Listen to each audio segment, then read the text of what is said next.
जय Hind. JCERT class 8 का civics book हम लोग पहला चैप्टर पढ़ने वाले हैं। चैप्टर का नाम है संविधान। तो चलिए शुरू करते हैं। शुरू करने से पहले आप अगर चैनल में पहली बार आए हैं, पहली बार चैनल में विजिट किए हैं, तो चैनल को सब्सक्राइब कर लीजिए। इस चैनल पर जो आप लोग को बोर्ड एग्जाम के लिए, स्पेशल जैक बोर्ड के लिए बहुत अच्छे से तैयारी करवाया जाता है। वीकली टेस्ट तैयारी करवाया जाता है, इंपॉर्टेंट क्वेश्चन का तैयारी करवाया जाता है और चैप्टर वाइज पढ़ा के क्वेश्चन आंसर भी करवाया जाता है। तो चैनल के साथ में जुड़े रहिए। तो चलिए शुरू करते हैं। संविधान, आखिर ये संविधान क्या होता है उसके बारे में हम लोग जानेंगे। सबसे पहले आपने पिछली कक्षा में भारतीय संविधान के निर्माण के बारे में पढ़ा होगा, याद होगा तो आपने यह भी जाना होगा कि हमारा संविधान जो है पूरा दुनिया का, हम लोग का भारत का जो संविधान है पूरा दुनिया का सबसे बड़ा लिखित संविधान है। भारत का संविधान यह कई वर्षों के संघर्ष के बाद जो है, आंदोलन कितना हुआ, उसके बाद राष्ट्रीय चिंतन हुआ, वो सारा चीज होने के बाद जो है वो पूरा दुनिया का सबसे बड़ा लिखित संविधान हम लोग का भारत का बना है। हाँ, तो आपको पता होगा कि हम लोग का संविधान क्या है कि पूरा दुनिया में, विश्व का, पूरा दुनिया का जो है सबसे बड़ा लिखित संविधान है। और ये जो है एक दिन में ही नहीं बन गया, कई साल लगा इसको संघर्ष करने में, आंदोलन बहुत सारे हुए, राष्ट्रीय चिंतन भी हुए, उसके बाद उनका परिणाम ये हुआ कि हम लोग का संविधान जो इतना बड़ा बना। अब भारतीय राष्ट्रवादी नेताओं ने स्वतंत्रता संघर्ष के दौरान ही भारत के लिए राजनीतिक स्वरूप का बारे में जो है काफी विचार किया था। तो यहाँ देखिए, भारत के जो भी राष्ट्रवादी नेता लोग थे, है ना, राष्ट्रवादी किसको बोलते हैं, तो जो देश के प्रति जिसको प्रेम भावना हो उसको राष्ट्रवादी बोलते हैं। तो राष्ट्रवादी नेताओं ने स्वतंत्रता संघर्ष के दौरान, मतलब जब स्वतंत्रता के लिए लड़ रहा था ना, उसी समय भारतीय राजनीतिक स्वरूप के बारे में काफी जो था विचार किया था। औपनिवेशिक भारत में अंग्रेजों के द्वारा जो बनाया गया हर कानून जो था नागरिक शस्त्र था। मतलब यहाँ देखिए, अंग्रेज के द्वारा जो भी कानून बनाया जाता था हर नागरिक को उसको क्या करना पड़ता था, पालन करना पड़ता था। अतः स्वतंत्र भारत के संविधान निर्माताओं ने महसूस किया कि इससे जो है देश का जो राष्ट्र है ना, देश में राष्ट्र का जो स्वरूप है लोकतांत्रिक ही होना चाहिए। देखिए क्या हुआ यहाँ कि औपनिवेशिक भारत में जो था, जब अंग्रेज लोग भारत में शासन कर रहा था, उस समय अंग्रेज द्वारा बनाया गया हर कानून को जो है वो नियम का पालन करना पड़ता था। अतः स्वतंत्र भारत के संविधान निर्माताओं ने, मतलब जो स्वतंत्र भारत के बाद जो संविधान का निर्माण करने वाले लोग थे, उन लोगों ने महसूस किया कि इससे जो है देश, मतलब जो हम लोग का देश है, देश में राष्ट्र में जो है वो स्वरूप से लोकतांत्रिक, हम लोग का देश जो है वो लोकतांत्रिक व्यवस्था का होना चाहिए, ताकि सरकार जो है वो आम लोगों की सहभागिता हो। मतलब सरकार में, सरकार को चुनने के लिए आम जनता से भी जो है वो पूछना पड़े, है ना, कि मतलब कि उनसे मत लेना पड़े। इसलिए जो है वो लोकतांत्रिक ही रहना चाहिए। अब लोकतांत्रिक व्यवस्था में भेदभाव रहित ऐसे समाज के निर्माण की आशा की जाती है जिसमें हर नागरिक का सम्मान हो। मतलब लोकतांत्रिक व्यवस्था में क्या होता है, लोकतांत्रिक व्यवस्था में ये होता है कि हर एक व्यक्ति से, है ना, भेदभाव रहित, मतलब इसमें भेदभाव का कोई गुंजाइश ही नहीं होता है अगर लोकतांत्रिक व्यवस्था रहता है तो। इसलिए ये आशा किया जाता है कि हर नागरिक जो है ये इस व्यवस्था में, लोकतांत्रिक व्यवस्था से जो है हर नागरिक जो है वो समान हो रहेगा। इस अध्याय में हम लोग इस बारे में भी जानेंगे कि भारतीय संविधान के विभिन्न आयामों के बारे में जानकारी हासिल करेंगे और इन आयामों से ही भारत के एक शक्तिशाली लोकतांत्रिक समाज बनाने का उद्देश्य को जो है वो पूरा हम लोग किया जा सकता है। सबसे पहले हम लोग देखेंगे भारतीय संविधान का आयाम के बारे में। जैसे कि भारतीय संविधान में जो है, भारत का संविधान है, इसमें जो मेन पॉइंट है उस सारे चीजों के बारे में हम लोग जो है डिस्कशन करने वाले हैं। तो सबसे पहले आता है संघवाद, है ना। संघवाद का मतलब क्या होता है, तो संघवाद का मतलब यहाँ समझिएगा कि ये चैप्टर जो है, ये पॉइंट जो है वो आप लोग का 9 या 10 क्लास में भी पढ़ने के लिए पढ़ सकता है। तो संघवाद क्या आता है, तो हमारा देश में संघीय शासन व्यवस्था अपनाया गया। हम लोग का देश में जो है वो संघीय शासन व्यवस्था को अपनाया गया है। मतलब संघीय शासन व्यवस्था का मतलब क्या होता है, संघवाद का मतलब क्या होता है, तो संघवाद जो है किसी भी देश में एक से ज्यादा स्तर की सरकार अगर है तो उसको हम लोग संघवाद बोलते हैं। तो हम लोग के तो एक स्तर से ज्यादा की भी सरकार है, जैसे केंद्र सरकार है, राज्य सरकार है, फिर स्थानीय सरकार है। मतलब एक स्तर से ज्यादा की सरकार अगर जिस देश में हो तो उसको जो है वो संघवाद बोला जाता है। तो सबसे पहले भारतीय संविधान का जो आयाम था, सबसे पहला आयाम हुआ वो संघवाद है। अब हम लोग के देश में जो है वो संघीय शासन व्यवस्था को अपनाया गया है। और संघवाद का मतलब क्या होता है, संघवाद का मतलब होता है कि एक देश में एक स्तर से ज्यादा की सरकार हो, मतलब जो है सरकार जो है एक से अधिक हो। तो हमारे देश में केंद्र सरकार भी है, राज्य सरकार भी है और स्थानीय सरकार भी है। अब पिछली कक्षा में आपने राज्य सरकार और स्थानीय सरकार के बारे में क्लास 6 में जो है वो स्थानीय सरकार के बारे में पढ़ा होगा, और आपने जो है क्लास 7 में जो है राज्य सरकार के बारे में पढ़ा होगा। और इसमें जो है हम लोग इस अध्याय में जो है वो केंद्र सरकार के अध्ययन के बारे में हम लोग यहाँ पढ़ेंगे, है ना। तो भारत में सभी स्तरों की सरकार का विभिन्न मुद्दे पर फैसला लेने का स्वायत्ता अधिकार होता है। मतलब देखिए, हर सरकार का अपना अपना जो है अधिकार होता है किसी भी चीज के फैसला लेने के लिए, लेकिन कानून बनाने के लिए जो है ना, देखिए यहाँ क्या बोला गया है, यहाँ यही चीज बोला है कि भारत के सभी स्तर के, मतलब 3 स्तर के सरकारें हैं, तो सभी को विभिन्न मुद्दों में फैसले लेने की स्वायत्ता, स्वतंत्रता, अधिकार है, लेकिन कानून बनाने के लिए सिर्फ जो है वो कानून बनाने के अधिकार सिर्फ केंद्र और राज्य सरकार के पास है। कानून जो है कौन बना सकता है, तो केंद्र सरकार और राज्य सरकार ही केवल बना सकता है। फैसला तो सब मतलब जितने भी सरकार हैं सब कोई ले सकता है, लेकिन सिर्फ कानून जो है ना केंद्र सरकार और राज्य सरकार ही बना सकते हैं। और ये जिन मुद्दे पर कानून बना सकती है उनके लिए संविधान में 3 सूची भी बनाया गया है। मतलब देखिए जो राज्य सरकार और केंद्र सरकार जो है, हम क्या बोले कि ये लोग संविधान में जो है वो या फिर तो नियम को अधिक बना सकते हैं। हाँ, देखिए फिर से हम लोग देखते हैं कि भारत में सभी स्तर के सरकारें को विभिन्न मुद्दे पर फैसला लेने का अधिकार है, लेकिन कानून को कौन बना सकता है, सिर्फ और सिर्फ राज्य सरकार और केंद्र सरकार। लेकिन राज्य सरकार और केंद्र सरकार किन मुद्दे पर जो है वो कानून बना सकते हैं, उनके लिए 3 सूची बनाया गया है, संघ सूची, राज्य सूची और समवर्ती सूची। अब इन सूचियों के बारे में हम लोग थोड़ा सा बढ़िया से विस्तार में समझते हैं कि संघ सूची में जो है सुरक्षा, संघ सूची के अंतर्गत जो आता है, संघ सूची में जो है केंद्र सरकार जिस पर जो है वो देख रेख करेगा उसके अंतर्गत। तो संघ सूची में जो है वो सुरक्षा हो गया, वित्त हो गया, संचार हो गया, जैसे कि राष्ट्रीय विषय के बारे में जो राष्ट्रीय केंद्र सरकार के अधीन में संघ सूची आता है, इसमें रखा गया। और केंद्र सरकार द्वारा जो है वो इसमें केंद्र सरकार कानून बनाती है संघ सूची में। उसी तरह से जो है वो नेक्स्ट आता है राज्य सूची, है ना। राज्य सूची में संबंधित विषय जो है वो भूमि हो गया, जमीन हो गया, कृषि के लिए हो गया, पुलिस, झारखंड पुलिस या जैसे कि बिहार पुलिस अपना अपना राज्य की पुलिस होती है, तो जिन पर राज्य सरकार जो है कानून बनाती है। मतलब यहाँ तक आप लोग समझिएगा कि केंद्र सरकार जो है वो केंद्र विषय में बात करेगा, जैसे कि आर्मी के बारे में बात करेगा, वित्त के बारे में बात करेगा, संचार के बारे में, राष्ट्रीय महत्व जितनी भी चीजें हैं वो केंद्र सरकार बात करेगी, और जिसको हम लोग संघ सूची बोलते हैं, और ये केंद्र सरकार ही इसमें कानून बनाती है। लेकिन नेक्स्ट आता है राज्य सूची। राज्य सूची में जो है वो किसी भी राज्य से रिलेटेड चीजें कार्य होता है, जैसे भूमि के किसी राज्य के भूमि के बारे में, कृषि के बारे में, पुलिस के बारे में, ये सारा चीज। और इस पर जो है राज्य सरकार जो है वो नियम और कानून बनाती है। अब शिक्षा और स्वास्थ्य और पर्यावरण जैसे कुछ ऐसा भी विषय है जिस पर दोनों सरकार जो है वो कानून बना सकती है। मतलब शिक्षा हो गया, है ना, स्वास्थ्य हो गया, पर्यावरण, और इन विषयों पर जो है राज्य सरकार भी कानून बना सकती है और केंद्र सरकार भी।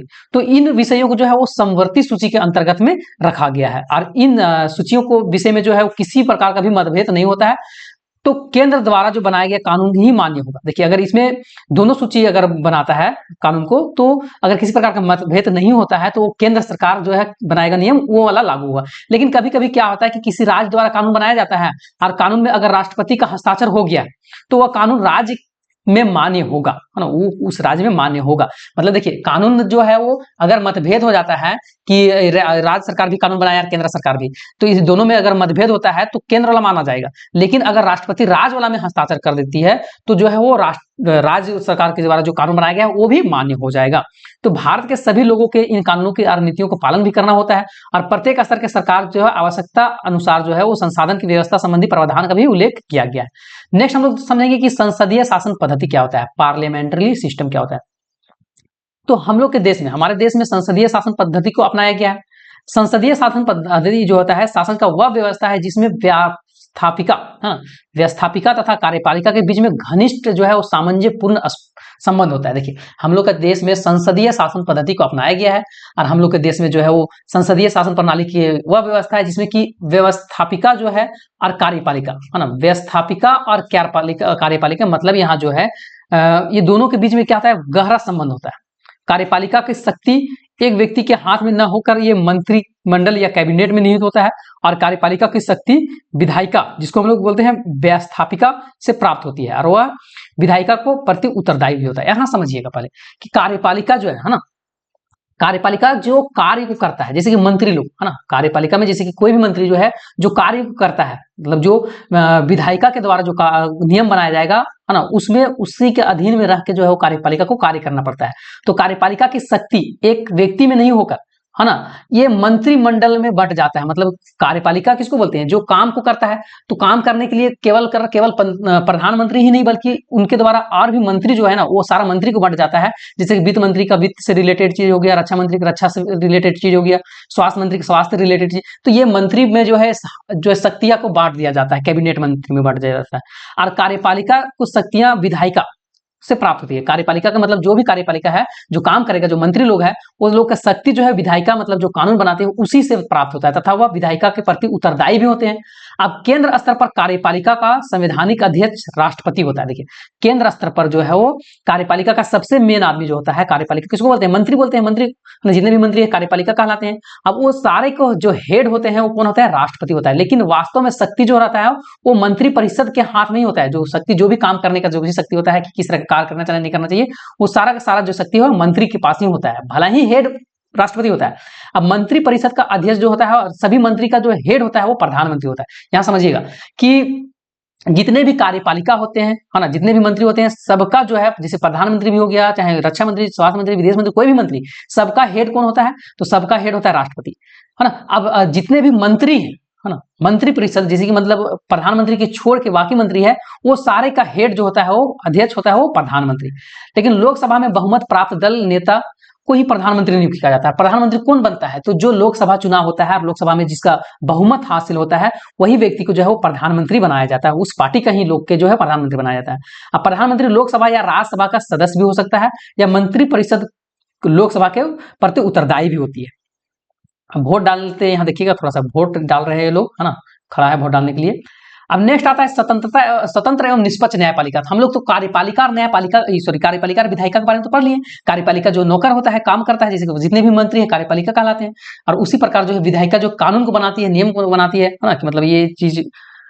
अब न्यायपालिका के बारे में हम लोग जानेंगे। स्वतंत्र और निष्पक्ष जो न्यायपालिका हम लोग के देश में है वो स्वतंत्र है, आजाद है और निष्पक्ष, किसी के पक्षपात नहीं करता है। भारत के संविधान में स्वतंत्र एवं निष्पक्ष न्यायपालिका का व्यवस्था किया गया है।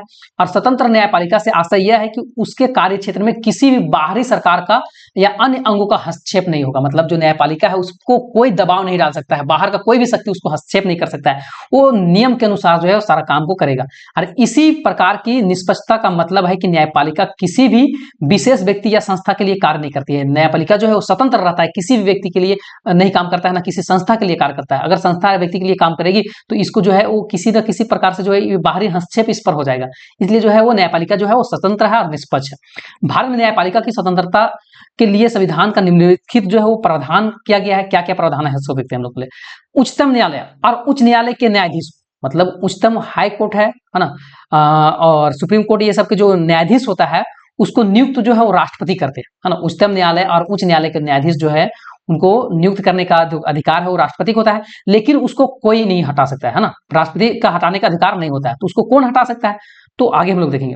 उच्चतम न्यायालय और उच्च न्यायालय के न्यायाधीश को नियुक्ति जो करता है वो राष्ट्रपति करता है। लेकिन उन्हें पदमुक्त करने का अधिकार जो है राष्ट्रपति का नहीं होता है, बल्कि उच्चतम या उच्च न्यायालय के केवल महाभियोग द्वारा हटाया जा सकता है। मतलब अन्य और भी जो न्यायाधीश रहता है उन लोगों के विचार विमर्श करने के बाद जो है इसको हटाया जा सकता है, जो कि नियुक्त किया जाता है उच्चतम न्यायालय या उच्च न्यायालय के न्यायाधीश उसको।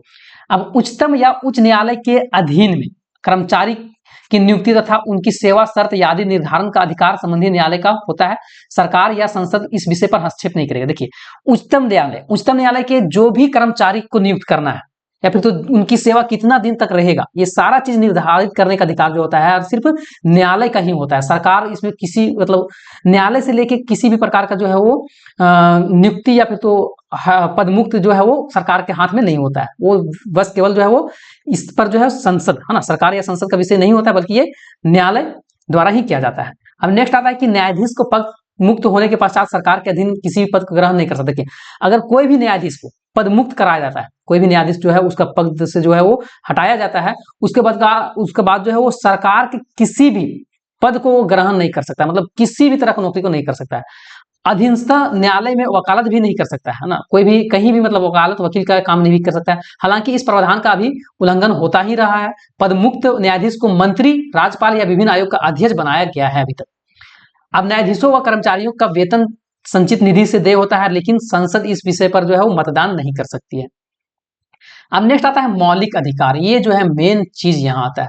समाज में व्यक्तियों के विकास के लिए प्रदत्त व्यवस्था का उसका अधिकार कहा जाता है। संविधान में व्यक्तियों को लिखित रूप से अधिकार दिया गया है तथा उसकी सुरक्षा के लिए जो है वो व्यवस्था भी किया गया है। भारत में संविधान यहाँ के लोगों की कुछ मौलिक अधिकार भी देता है और मौलिक अधिकार को संविधान की अंतर आत्मा भी बोला जाता है। संविधान के भाग 3 में संविधान के भाग 3 में और अनुच्छेद 12 से लेकर 30 तक और 32 से लेकर 35 तक में मौलिक अधिकार के बारे में जो है वो वर्णन किया गया है। अब मौलिक अधिकार व्यक्तियों के विकास में सहायता भी होते हैं और ये देश के सभी नागरिक के सरकार की मनमानी और निरंकुशता से जो है वो बचाता है।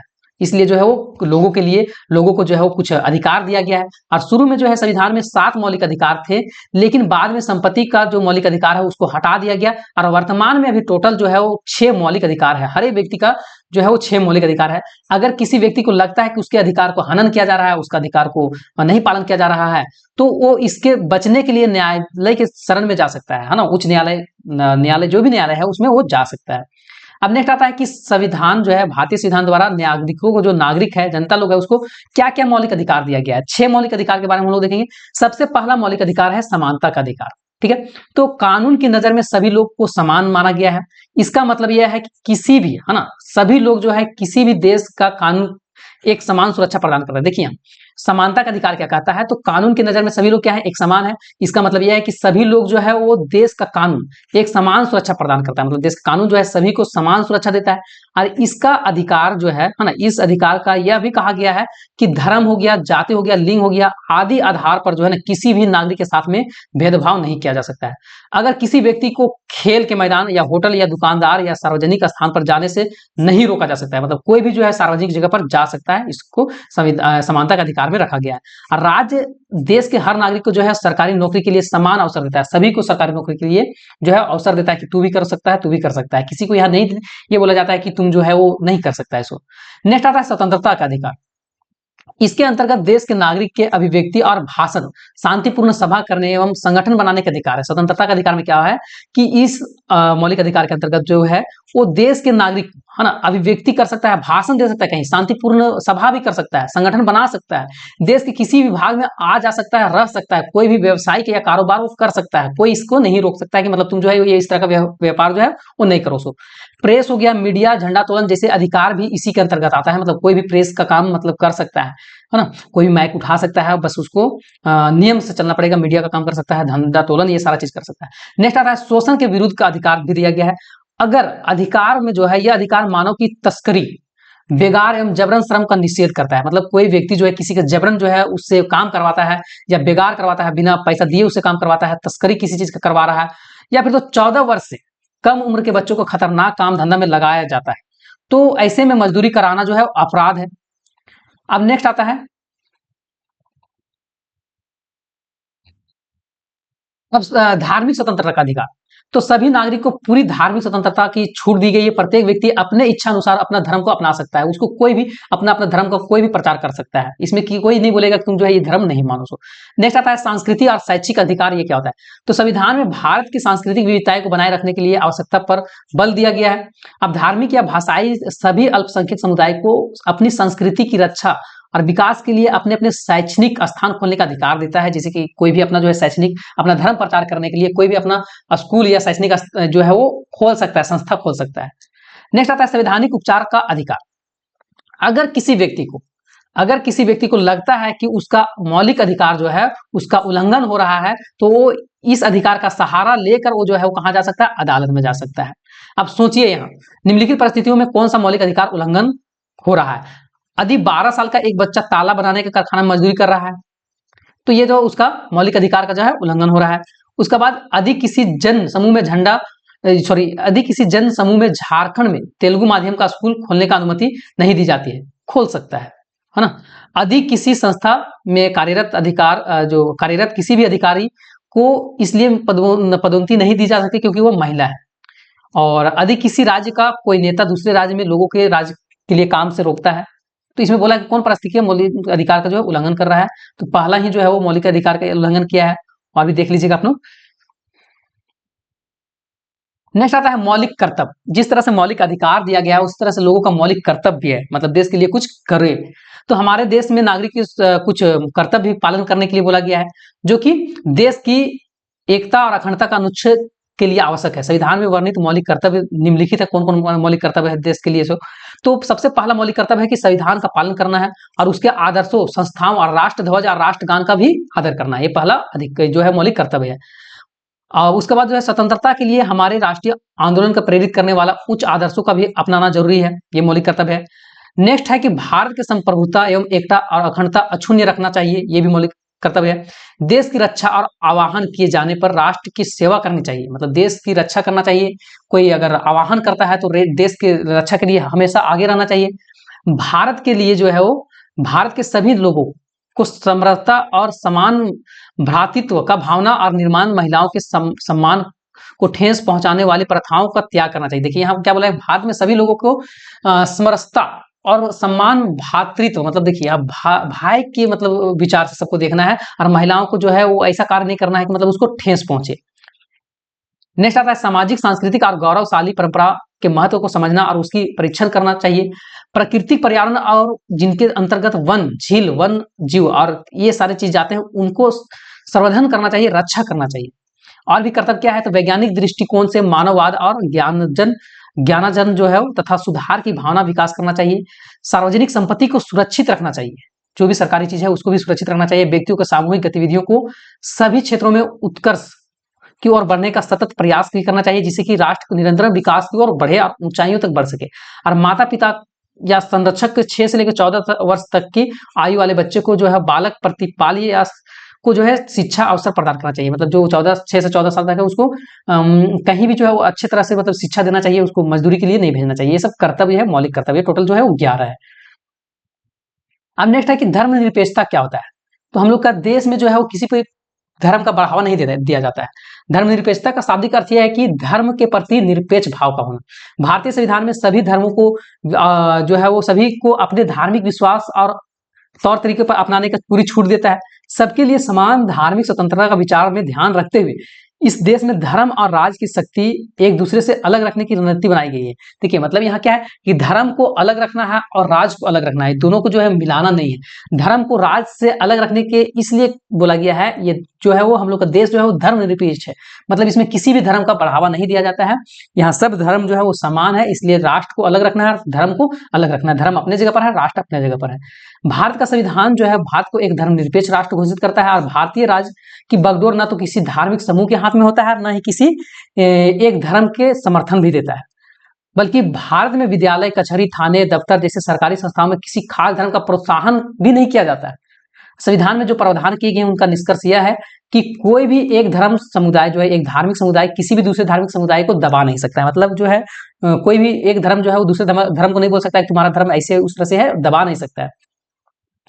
एक ही धर्म के लोग उसी धर्म के किसी अन्य व्यक्तियों को भी दबा नहीं सकते हैं, और राज्य में किसी भी नागरिक पर न तो किसी खास धर्म थोप सकता है और न ही किसी लोगों को धार्मिक स्वतंत्रता छीन सकता है, मतलब किसी को जबरदस्ती कोई धर्म भी नहीं अपनाने के लिए बोला जाएगा ये सारा चीज। अब देखिए मानवाधिकार क्या होता है। वैसा अधिकार जो व्यक्ति को उसके जन्म से ही प्राप्त हो जाता है उसको मानवाधिकार कहते हैं। हर इस प्रकार के अधिकार कोई भी सामाजिक या राजनीतिक व्यवस्था परिवर्तन नहीं कर सकती है। मानवाधिकार से तात्पर्य उन्हें सभी अधिकार से है जो कि व्यक्ति के जीवन, स्वतंत्रता, समानता, प्रतिष्ठा से जुड़े होते हैं। अब इसके संविधान में जो है वर्णित मूल्य अधिकार के अलावा अंतर्राष्ट्रीय समझौते पर फलस्वरूप जो है संयुक्त राष्ट्र महासभा द्वारा जो है ये स्वीकार भी किया गया है ना, अधिकार के शामिल भी किया गया है। और इस अधिकार में जो है वो प्रदूषण मुक्त वातावरण में जीने का अधिकार सबको दिया गया है। अभिरक्षा में यातनापूर्ण अपमानजनक व्यवहार न होने संबंधी अधिकार, महिलाओं के साथ सम्मानजनक व्यवस्था और व्यवहार हो, इसका आदि सम्मिलित किया गया इसमें मानवाधिकार में। अब मानवाधिकार हर साल जो है, हर साल 10 दिसंबर को मानवाधिकार पूरा दुनिया भर में मनाया जाता है, और ये 1948 में पहली बार संयुक्त राष्ट्र महासभा के द्वारा 10 दिसंबर से ही हर साल मनाने के लिए घोषणा भी कर दिया गया है। और मानवाधिकार दिवस मनाने के लिए मुख्य लक्ष्य यह है कि मानव जीवन की गरीबी उन्मूलन और जीवन की स्तर के ऊंचा उठाने के लिए जो है मदद करेगा, इसके लिए ये चीज को किया गया है। मानवाधिकार दिवस पर मनुष्य की वास्तविकता और अधिकार का प्राप्त याद में जो है दुनिया भर के लोग जो है द्वारा मनाया जाता है। और भारत में मानवाधिकार की रक्षा के लिए जो है कई उपाय भी किए गए हैं। संसद और कार्यपालिका में क्रमशः देश के कानून का निर्माण भी किया गया है और कार्यान्वयन के कार्य भी सौंपा गया है, जबकि न्यायपालिका इसे निष्पादन को सुरक्षित भी करती है। और इसके अलावा सरकारी हो गया, एजेंसी, गैर सरकारी संगठन हो गया, स्थानीय सामुदायिक समूह हो गया, अंतर्राष्ट्रीय सहयोग एजेंसी हो गया, ये सारा भी मानवाधिकार के संरक्षण के लिए कार्य करता है। तो भारत में भी जो है भारत सरकार भी इसके द्वारा जो है वो मानवाधिकार संरक्षण अधिनियम तहत जो है 1993 में राष्ट्रीय मानवाधिकार आयोग भी गठन किया है, जिसे दीवानी अदालत भी कहा जाता है। सारी शक्तियां जो इसे विशेष रूप से गवाह को बुलाना तथा गवाही को प्राप्त करने की शक्ति प्राप्त है इसको। और राज्यों में भी मानवाधिकार को उल्लंघन को रोकने के लिए जो है वो राज्य में मानवाधिकार आयोग भी बनाया गया है, और मानवाधिकार आयोग का निम्नलिखित कार्य भी होता है। क्या क्या कार्य? तो मानवाधिकार आयोग का पहला काम जो है मानवाधिकार के उल्लंघन की शिकायत की जांच करता है। जेल में कैदियों की निवास की परिस्थितियों में जांच के लिए वह किसी भी जेल को निरीक्षण भी कर सकता है। मानवाधिकार के उपयोग में बाधक आतंकवादी कार्यों की समीक्षा भी कर सकता है। मानवाधिकारों के क्षेत्र में अनुसंधान और प्रोत्साहित भी कर सकता है और मानवाधिकार के क्षेत्र में कार्यरत जो भी गैर सरकारी या सरकारी संगठन है उसको प्रोत्साहित कर सकता है। तो ये चैप्टर खत्म होता है, इसके बाद हम लोग क्वेश्चन आंसर करने वाले हैं और तब तक के लिए जय हिंद। मिलते हैं फिर नेक्स्ट वीडियो में।